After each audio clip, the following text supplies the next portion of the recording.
Doctor Srivastava, गर्मियों में अक्सर डायरिया और कॉलेरा बहुत ज़्यादा होती है, तो ऐसे में आप हमें ये बताइए कि ये डायरिया और कॉलेरा होता क्यों है? इस मौसम में चूंकि टेम्परेचर ज्यादा बदलता है और हमारे जो भोज्य पदार्थ होते हैं वो जल्दी खराब हो जाते हैं, क्योंकि बैक्टीरिया बदलते हुए टेम्परेचर में अपने आप को एडजस्ट करने में ज्यादा सुलभ होते हैं। तो विशेष करके इस बदलते हुए मौसम में हमको अपने खाद्य पदार्थों पर, जो हम भोज्य पदार्थ ग्रहण करते हैं, उनकी साफ सफाई रखना बहुत जरूरी होता है। क्या इलेक्ट्रो होम्योपैथिक में इसका कोई इलाज है? हमारे इलेक्ट्रो होम्योपैथी में जब रोगी आता है तो सबसे पहले हम उसकी पाचन क्रिया को तेज करते हैं। क्योंकि स्टूल बाहर जा रहा है, निष्कासन तो अपने आप ऑलरेडी हो रहा है, बॉडी से बाहर निकल रहा है, हमको उसको रोकना है। जो कुछ हम पेय पदार्थ, चाहे वो लिक्विड के रूप में हो या आहार के रूप में हो, हमको उसको रोकना है। आपको जान के ताज्जुब होगा कि अन्य चिकित्सा पद्धतियों में तुरंत ऐसे रोगियों को ड्रिप चढ़ाते हैं, लेकिन मैंने अपने 37 साल के अनुभव में कभी भी डायरिया के रोगी को या कॉलरा के रोगी को कोई ड्रिप का प्रयोग नहीं किया है।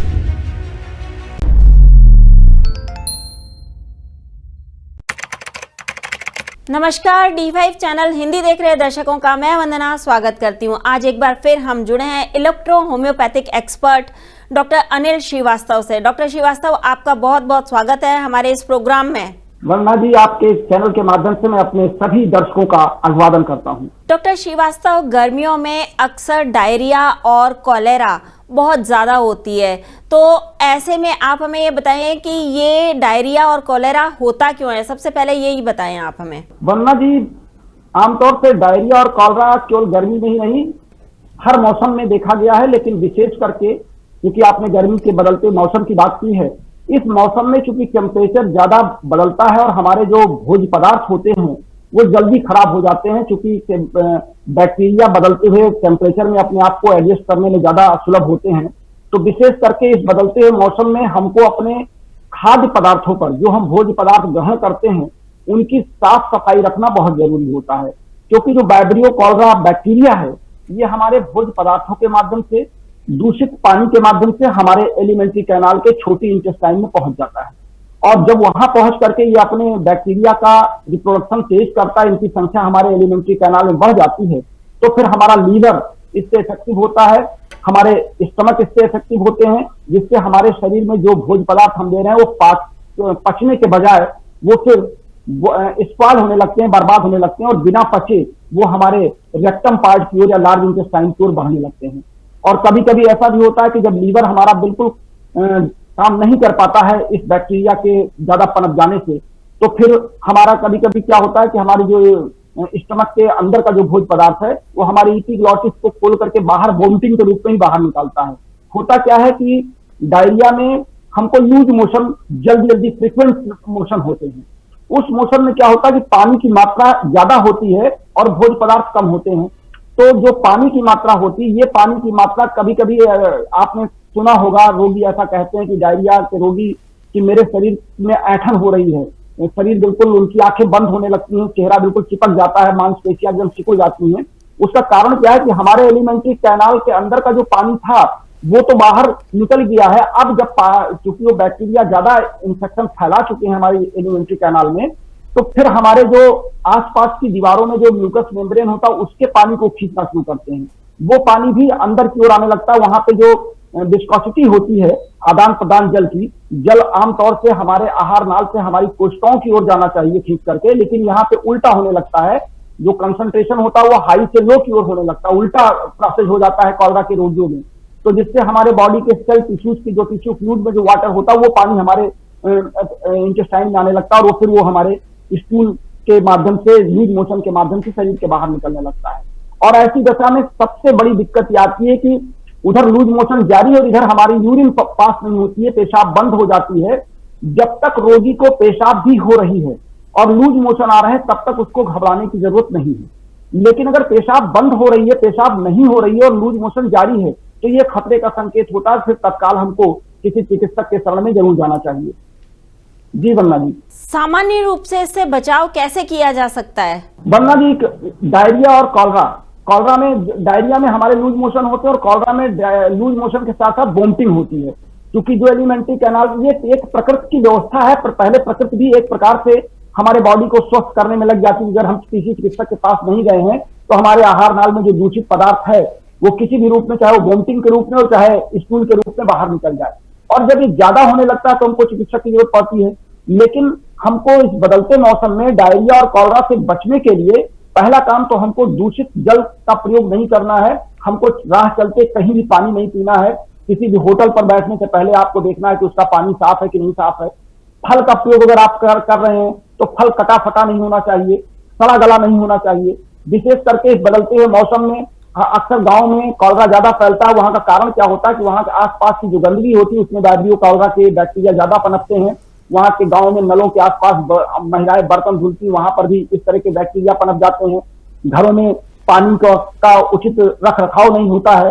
तो और विशेष करके जो बासी भोजन होता है कि सुबह भोजन बना और गर्मी ज्यादा पड़ रही है और शाम को भी बिना उसको देखे समझे खिला दिया गया लोगों को, तो बासी भोजन या दूषित भोजन करने से या हमारे आंत में कोई शोध हो, कोई पहले से कोई बीमारी हो हमारे इंटेस्टाइन में, ये भी देखा जाता है कि इंटेस्टिनल इन्फेक्शन बहुत तेज होता है।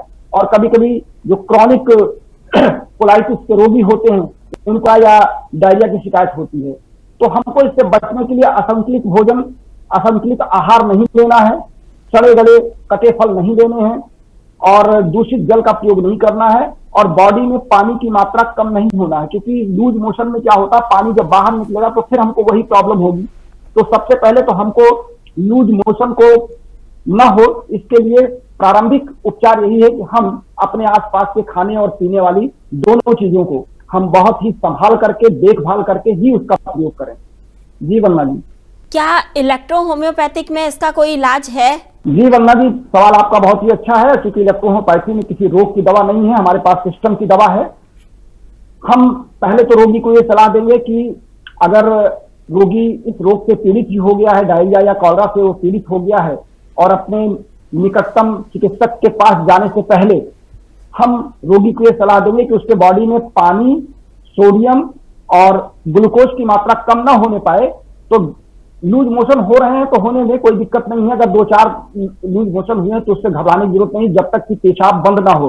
अगर पेशाब बंद होने की स्थिति आ रही है तो सबसे पहले चिकित्सक के पास जाने से पहले आप गिलास गर्म पानी को ठंडा कर लें और उसमें चुटकी भर नमक और 1 चम्मच आप शुगर ले लें, चीनी ले लें अगर चीनी सुलभ है तो, और उसमें हल्का सा नींबू डाल लें और इसको घूट घूट करके रोगी को पिलाना शुरू करें।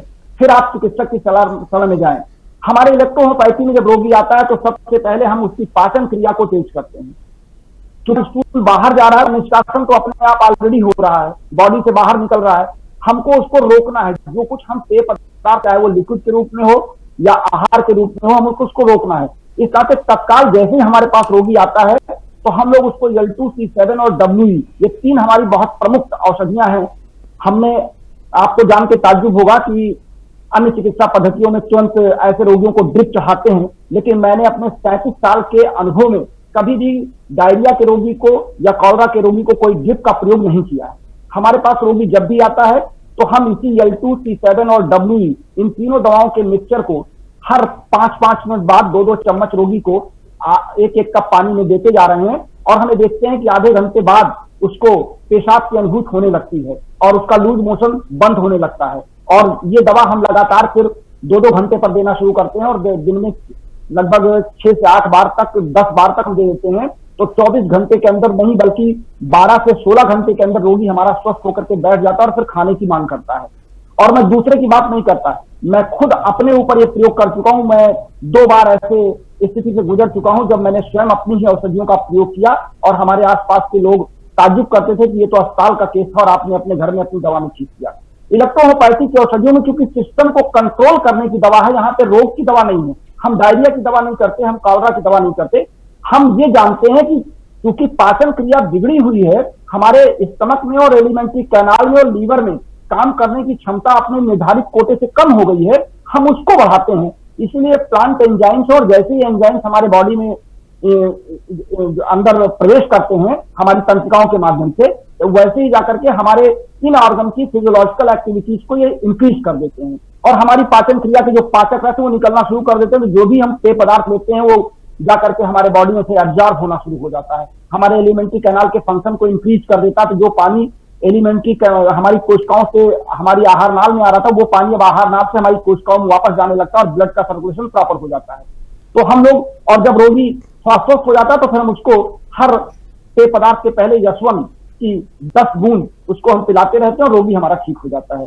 तो वंदना जी, मैं समझता हूँ कि इलेक्ट्रोहोम्योपैथी एक हार्मलेस चिकित्सा पद्धति है, इसकी दवाओं का कोई साइड इफेक्ट नहीं है। इस नाते रोगियों को अपने निकटतम इलेक्ट्रोहोम्योपैथिक चिकित्सक की शरण में जाकर के एक बार इस चिकित्सा पद्धति को भी अपनाना चाहिए और देखना चाहिए कि इसके औषधियां अन्य चिकित्सा पद्धतियों की औषधियों में और इसमें क्या अंतर है। मैं समझता हूँ कि आपके इस चैनल के माध्यम से इलेक्ट्रोहोम्योपैथी को जानने और समझने वाले बहुत से लोग हो गए हैं, तो मैं आपके इस चैनल का भी आभार व्यक्त करता हूँ। डॉक्टर श्रीवास्तव, आप हमसे जुड़े, आपका बहुत बहुत धन्यवाद। आप सबका इस चैनल के माध्यम से मैं आभार व्यक्त करता हूँ। फिर मिलेंगे किसी नए रोग पर, और चलते चलाते मैं अपना फोन कॉल नंबर और वीडियो कॉलिंग नंबर आपको बता दूं कि 9793252355 9793252355। इससे आप अपने, अगर आप चिकित्सक हैं तो अपने रोगियों का वीडियो कॉल भी करा सकते हैं, अगर आप रोगी हैं तो आप हमसे परामर्श भी ले सकते हैं।